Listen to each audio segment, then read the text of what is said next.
요한복음 6장 22절에서 25절 말씀 봉독합니다. 22절에서 25절 말씀 같이 봉독하겠습니다. 이튿날 바다 건너편에 서 있던 무리가 배 한 척 외에 다른 배가 거기 없는 것과 또 어제 예수께서 제자들과 함께 그 배에 오르지 아니하시고 제자들만 가는 것을 보았더니 그러나 디베랴에서 배들이 주께서 축사하신 후 여럿이 떡 먹던 그곳에 가까이 왔더라.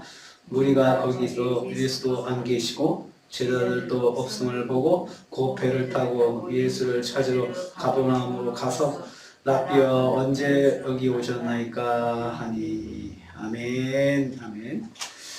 오늘 말씀은 오병이어를 경험한 사람들이 예수님을 찾는 것을 내용으로 하고 있습니다. 사람들은 이튿날 예수님이 안 계신 것을 발견했습니다. 22절 말씀에 보면요, 그렇습니다. 오병이어 기적 이후로 바로 날이 저물었던 것 같습니다. 날이 저물었을 때 예수님은 제자들을 가버나움으로 보내시고 홀로 산으로 오셨습니다. 가버나움은 그 갈릴리 건너편에 있는 북쪽에 있는 동네입니다. 그쪽으로 보내시고 홀로 산으로 오셨습니다. 그러니까 예수님과 제자들이 따로따로 행동을 하신 거죠. 사람들은 밤사이 이 사실을 모르고 있었습니다. 그만큼 많은 사람들이 거기 오병이 현장에 모여서 그렇게 밥을 먹고 또 이제 기적으로 그러한 일들이 일어났다는 걸 생각하면 얼마나 그들이 놀랐겠습니까? 그런데도 사람들이 워낙 많으니까 예수님과 제자들이 어떻게 움직이는 것을 그 사람들이 파악을 못했고 그 사람들은 거기 그 자리에 있었던 것 같습니다. 날이 밝자 사람들은 예수님을 만날 것을 또 기대했습니다. 그런데 예수님과 제자들이 보이지 않았습니다. 제자들이 배로 출발하는 것을 보았지만 예수님은 그들과 함께 계시는 줄 알았습니다. 그런데 예수님이 보이지 않았던 것입니다. 여기서 보면 사람들이 오병이어를 경험했고 그 기적을 경험하고 나서 얼마나 예수님이 소중한지 알았겠습니까? 우리가 예수님 꼭 저번에 꼭 붙잡아야겠다라는 그런 마음이 있었는데 그들은 그 오병이어 기적 이후로 더 예수님을 가까이 하려고 그러고 더 열심히 생겼던 것입니다. 주님의 인도를 받아서 문제가 해결될 때 사람들은 누구나 예수님께 집중할 수 있습니다. 그 예수님을 더 찾고 더 만나고 싶어하는 마음이 생기죠. 그런데 거기서 우리가 기억해야 할 것은 그게 과연 믿음이냐 이거죠. 그게 과연 믿음이냐. 사람들한테 그것을 발견해요. 예수님에 대한 예수의 구주 이런 믿음으로 예수님을 찾는 것이 아니고 오병이어 기적을 통해서 예수님을 붙잡아야겠다라는 그런 마음이 생겼던 거죠.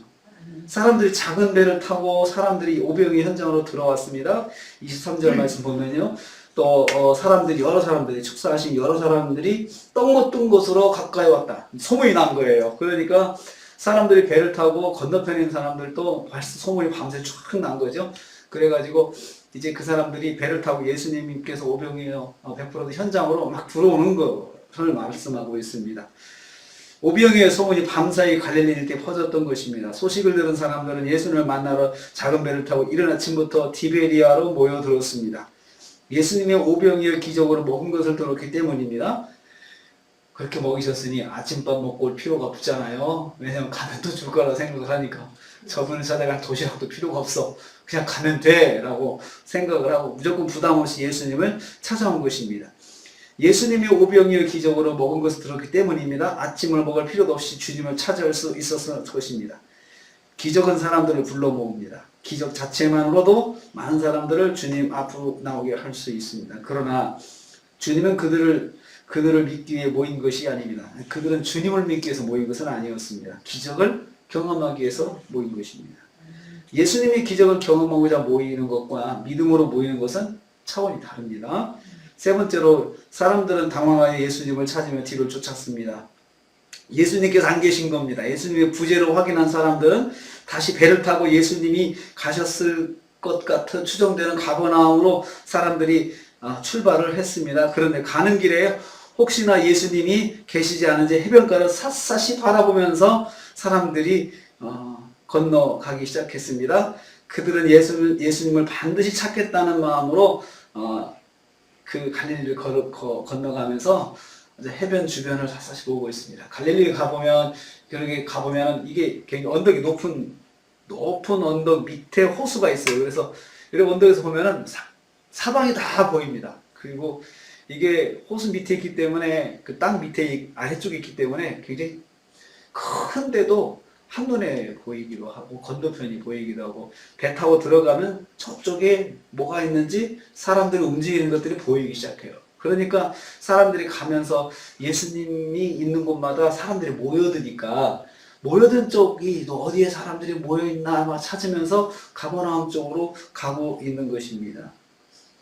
그들은 예수님을 반드시 찾겠다는 마음뿐이었습니다. 그들은 예수님을 찾기 위해서 최고의 집중을 하였습니다. 드디어 가버나움에서 예수님을 만났습니다. 믿음이 없이도 예수님을 찾을 수 있습니다. 자신의 문제를 해결하기 위해서 예수님을 열심히 찾을 수 있습니다. 예수님을 찾는 것만으로 믿음이다 말할 수는 없죠. 그렇지만 한편 이런 생각을 해봐요. 믿음 없이도 시작해서 믿음을 갖는 거다. 믿음을 시작해서 믿음을 갖는 거다. 신앙생활은 그렇습니다. 그래서 사람들이 되게 믿음을 갖게 된 계기가, 내 문제 해결을 하고 나서 이분이 예수님이 살아계시구나, 하나님 살아계시구나, 이것을 깨닫고 가는 거죠. 그래서 예수님께서 사람들을 의지하지 않으셨지만 사람들에게 기적도 행하시고 사람들에게 찾는 것을 예수님께서 그냥 그걸 뭐라고 하지는 않으셨어요. 그냥 그렇게 해서 믿음 생활을 시작할 수 있지라고 생각하셨다고 생각을 합니다. 그렇지만 믿음이 아니고도 예수님을 만나고 최고의 열심을 낼 수 있다. 최고의 열심을 낼 수 있다. 그렇게 또 믿음 생활은 그렇게도 시작하는 것이다 라고 생각을 합니다. 성도는 믿음의 주이신 예수님을 만나기 위해서 최고 열심을 내야 돼요. 이렇게 믿음 없이도 예수님 만나기 열심을 낸다면 진짜 믿음 생활하는 저희들이야말로 정말 예수님에 집중해야 되고 예수님을 만나기 위해서 정말 노력을 해야 됩니다. 최고의 열심을 내야 된다는 생각이 듭니다. 오늘 우리가 하루 시작합니다. 예수님을 위해서 최고의 열심을 내서 또 전과 어제와는 또 다르게 오늘도 열심으로 믿음으로 예수님 믿음으로 의지하고 하루를 또 승리하시는 저와 여러분 되시기를 주님의 이름으로 축복합니다. 주님 감사합니다.